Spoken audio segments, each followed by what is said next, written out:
নমস্কার, শুরু করছি আপনাদের সকলের প্রিয় অনুষ্ঠান সমস্যা ও সমাধান। আর এই মুহূর্তে আমাদের এই অনুষ্ঠানে আপনাদের জন্য উপস্থিত আছেন ভারতবর্ষের অন্যতম সেরা জ্যোতিষ ব্যক্তিত্ব, জ্যোতিষ অধ্যাপক জয়দেব শাস্ত্রী। তাকে অনেক অনেক স্বাগত ও প্রণাম জানাই। নমস্কার। নমস্কার। জয় শ্রী ঠাকুর রামকৃষ্ণ, জয় শ্রী ঠাকুর রামকৃষ্ণ, জয় শ্রী ঠাকুর রামকৃষ্ণ। সমস্যার সমাধান অনুষ্ঠানে আপনাদের সবাইকে স্বাগত জানাই। হ্যাঁ, এবার যে প্রশ্নতে আসবো, হ্যাঁ, যে আপনার কাছে তো অনেক রাজনীতিবিদরাও আসেন, আমি দেখেছি অনেক অনুষ্ঠানে বা পার্সোনালি তারা মিট করেন। রাজনীতিবিদদের ক্ষেত্রে মানে তাদের একটা পাবলিক রিলেশন তো থাকেই, তারা কিভাবে এই যে মানুষের মন জয় করতে পারে? দেখো আমার কাছে রাজনীতিবিদ বহু আসে এবং নাম আমি রিভিল করতে চাই না, অনেকেই আছেন। তারা বলে নাম বলবে আমার নাম, আমি বলছি, না আমি সবার নাম বলি না। চন্দ্র যদি কর্কট বা সিংহ রাশিতে শক্তিশালী হয় এবং বুধ তীক্ষ্ণ স্থানে থাকে, তবে বাক শক্তি ও নেতৃত্ব জন্মগত হয়। আমি একটা রেমেডি দিচ্ছি, তান্ত্রিক রেমেডি। শনি ও সূর্যের দোষ নিবারণ, শনিবার কালো তিল ও রবি তামার পাত্রে দান করুন। মন্ত্র বলবো একটা, ওম নমো সৈন্যসচারায় রাজ সামর্থ্য দেহি মম। ওম নমো সৈন্যসচারায় রাজ সামর্থ্য দেহি মম। এই মন্ত্রটা পাঠ করো।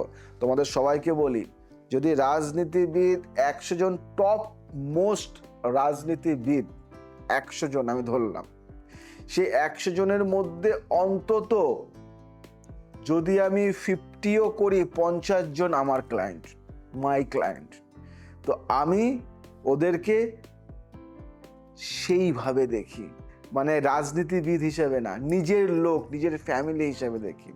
এবং এমন কিছু জিনিস তাদেরকে প্রোভাইড করি যেটা অর্থের বিনিময়ে কেনা যায় না, যে জিনিস ভালোবাসা দ্বারা দিতে হয়। আজকে একজন রাজনীতিবিদ, সে মানুষের সাথে কথা বলছে, সেই রাজনীতিবিদের কথাটা শুনবে কেন? কেন শুনবে? কোন দিন, কোন মুহূর্তে, কোন সংখ্যা, কোন দিকে কি করলে কি হবে, সেগুলি জয়দেব শাস্ত্রী বলে দেয়। আপনি ভাবেন এই রাজনীতিবিদ এত সাকসেস কেন? তার পিছনে আমাদের কিছু হাত থাকে। আপনি ভাবছেন এই ডক্টর এত সাকসেস কেন? তার পিছনে কিছুটা হাত আমাদের থাকে। আপনি ভাবছেন এই মানুষটি, এই বিজনেসম্যানটি এই লেভেলে কেন পৌঁছে, তার পিছনে খানিকটা হাত আমাদের থাকে। তারা তো কষ্ট করে, কিন্তু কিছুটা বুস্ট আপ আমরা দিই। আপনি ভাবছেন আমার ছেলে পড়াশোনায় ভালো পারছে না, ওই ছেলেটা কেন পড়াশোনায় এত আপার লেভেলে যাচ্ছে, কিছুটা হাত আমাদের থাকে, বুস্ট আপ আমরা করি। হয়তো সে আমার কাছে না আসে, অন্য কারো কাছে গেছে, কারো কাছে। জ্যোতিষ শাস্ত্রটা একটা আলাদা লেভেল, জ্যোতি মানে আমাদের জীবনে আলো দেয়। আলাদা লেভেল। জ্যোতিষ আলো দেয়, অন্ধকারকে কাটিয়ে আলোতে ফিরিয়ে আনে একমাত্র জ্যোতিষ। এখনকার ক্ষণস্থায়ী ইউটিউবার অ্যাস্ট্রোলজার নয়, মানে এখানে কিন্তু যাচাই করার কোনো জায়গা নেই। যারা ইউটিউব এবং ফেসবুকে যে অ্যাস্ট্রোলজাররা গজিয়ে উঠছে, আমি এসব নিয়ে যাচ্ছি না, সবাই ভালো জানে, সবাই ভালো বোঝে। এবার আপনার কার দ্বারা উপকার হবে সেটা আপনার উপর নির্ভর করে। আপনি রামকে দেখাতে পারেন, শ্যামকে দেখাতে পারেন, যদু মধু সবাইকে পারেন দেখাতে। এবার আপনার কে শুট করবে, রাম শ্যাম না যদু মধু, সেটা আপনার উপর। সবাই ভালো, রামও ভালো, শ্যামও ভালো, যদু ভালো, মধু ভালো। কিন্তু মধু হয়তো আপনার জন্য অ্যাপ্রোপ্রিয়েট পারসন, আবার রাম হয়তো আপনার জন্য অ্যাপ্রোপ্রিয়েট পারসন। এটা আপনাকে খুঁজে বের করতেই হবে।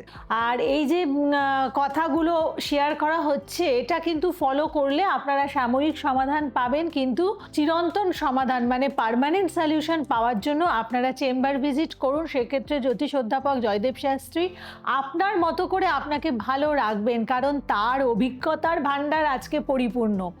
আজকে বিগত মানে 18 বছর তো উনি বললেন, এবং তার আগে আপনি শিখেছেন, মানে লার্নিং আর এডুকেশন ছোট্ট করা। কথা বলি, হ্যাঁ, ছোট্ট কথা। আমি জয়দেব শাস্ত্রী এমনিতেই এমনি গজিয়ে ওঠেনি। জয়দেব শাস্ত্রী পারিবারিক জায়গা থেকে শেখা।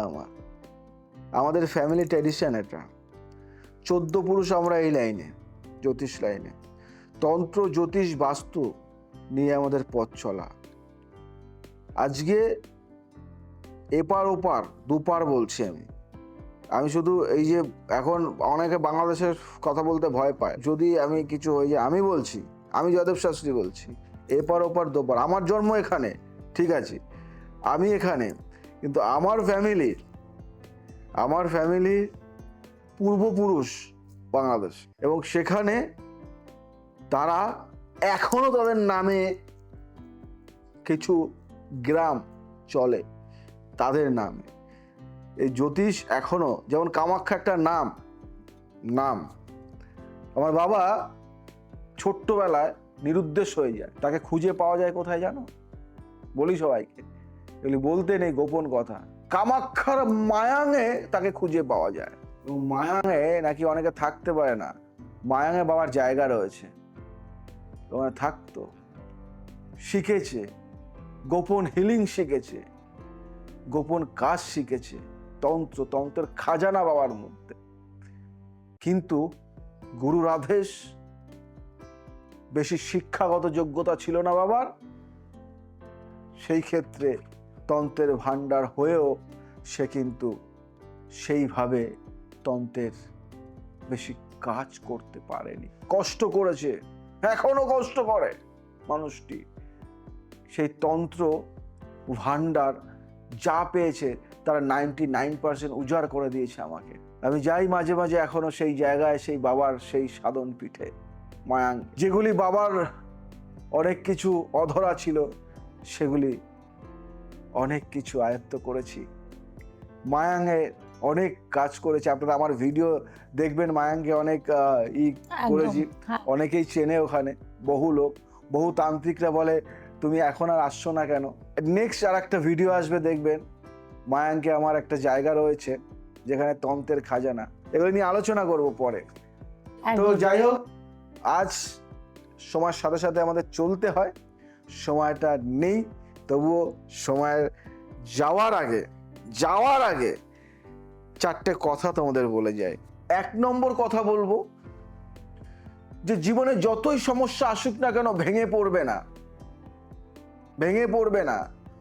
কোথাও না কোথাও মনে রাখবে যে জয়দেব শাস্ত্রী আছে তোমাদের পাশে, সমস্যার সমাধানের জন্য জয়দেব শাস্ত্রী আছে তোমাদের পাশে। দুঃখ, ব্যথা, বেদনা, কষ্ট সব কিছু ঘুচিয়ে দেওয়ার ক্ষমতা রাখে জয়দেব শাস্ত্রী। দুরকম ভাবে নয়, 200 রকম ভাবে ক্রিয়া করে তোমাদের সমস্যার সমাধান করার ক্ষমতা রাখে জয়দেব শাস্ত্রী। কারণ 1-2 রকম জিনিস শিখে জয়দেব শাস্ত্রী জ্যোতিষ হয়নি, হাজার পদ্ধতি আছে আমার কাছে। একটা পদ্ধতি যদি কোনোভাবে ফেলিওর হয়, সেকেন্ড পদ্ধতি, থার্ড পদ্ধতি, কাজ করবই। জয়দেব শাস্ত্রীর কথা, করব, তোমার কাজ আমি করব। তর্ক বিতর্কের মধ্যে যেতে চাই না। বিশ্বাস থাকবে তো আসবে, বিশ্বাস থাকবে না তো আসবে না।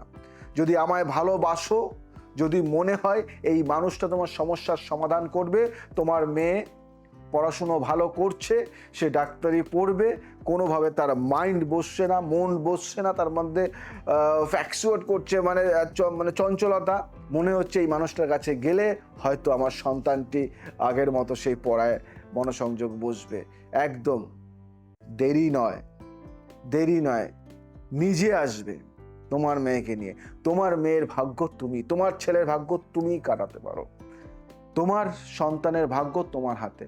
তাই সবাইকে বলবো, সময় চলে যাবে, সময় বয়ে থাকে না, সময় বয়ে যায়, সময় থেমে থাকে না, সময় বয়ে চলে যায়। তাই সময় চলে যাবে, সময়ের সাথে সাথে যদি চলতে পারো জীবনে সাকসেস পাবে।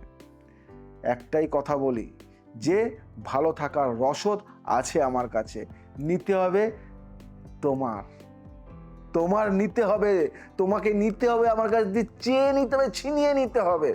আমি আছি তোমাদের পাশে, আর থাকবো, ছিলাম, সারা জীবন থাকবো। আজ আসি, আবার আসবো নতুন কিছু নিয়ে। ভালো থাকো, সুস্থ থাকো, সবাইকে ভালো রাখো। জয় শ্রী রাম। মধ্যমগ্রাম পৌরসভার 25 নম্বর ওয়ার্ডের কাউন্সিলর শ্রী সুকুমার মণ্ডল আমাদের সাথে আছেন, আজকে এই কল্পতরু উৎসবে সামিল হয়েছেন। দাদা বলুন, কেমন লাগছে? সত্যি কথা বলতে এই 51 ফিটের কালীবাড়ি মধ্যমগ্রামের আমাদের সবার গর্ব। আর আরেকটা কথা বলি, জয়দেব শাস্ত্রী, যার নেতৃত্বে এখানে 4 নম্বর ওয়ার্ডের আমার বোন কাউন্সিলর পৌরমাতা শ্রীমতী মমতা রায় সেন, তো এলাকাটা তো খুব সুন্দর করে সাজিয়ে রেখে করেছে। আর গর্বের সঙ্গে একটা কথা বলি, 51 ফিটের কালীবাড়ি যদি কোনো জায়গায় দেখতে হয় তাহলে জয়দেব শাস্ত্রীর কাছে মধ্যমগ্রামে এখানে আসতে হবে। আর একটা 51 ফিট এক জায়গায় একই স্থানে রয়েছে, এটা একটা দৃষ্টান্ত বিষয়। মধ্যমগ্রামে 4 নম্বর ওয়ার্ডে জয়দেব শাস্ত্রী এখানে দায়িত্ব নিয়ে করেছে।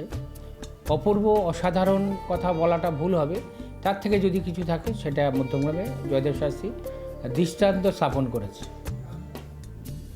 আর দিদি, আপনি তো সমস্ত উৎসবে এখানে আপনাকে আগেও পেয়েছি, তো আজকের মানে এবারের এই যে আমাদের 2023-এর যে জার্নি শুরু হচ্ছে এবং প্রথম দিনেই কল্পতরু উৎসবে এসে আপনার কেমন লাগে? দেখুন, আজকে সকলকে জানাচ্ছি আপনাদের চ্যানেলের মাধ্যম দিয়ে ইংরেজি নববর্ষে হ্যাপি নিউ ইয়ারের শুভেচ্ছা, আন্তরিক অভিনন্দন। আমরা বিগত 2-3 বছর যেভাবে কাটিয়েছি, আগামী দিনটা যেন সব কিছু ভুলে গিয়ে নতুন করে পৃথিবীটা সুস্থ হোক, এই কামনা। আর দেখুন, আমরা যখন যে কোনো ধর্মে আমরা বিশ্বাসী, উৎসব আমাদের সবার, ধর্ম তো যার যার, আমরা যে যা ধর্মে বিশ্বাসী, সে ধর্মই হচ্ছে একমাত্র শান্তির একটা জায়গা, যেখান থেকে আমরা ঈশ্বরের সঙ্গে নিজেকে যোগ করতে পারি, এরকম একটা জায়গায়। আর কল্পতরু মানেই তো রামকৃষ্ণদেব আজকে দরাজ হাতে মানুষকে বলেছিলেন তোমাদের চৈতন্য হোক। তো আমিও সেটাই বলবো, সমাজে সবাই সচেতন হোক, সকলের চৈতন্য হোক, আর সমাজকে এগিয়ে নিয়ে যাক।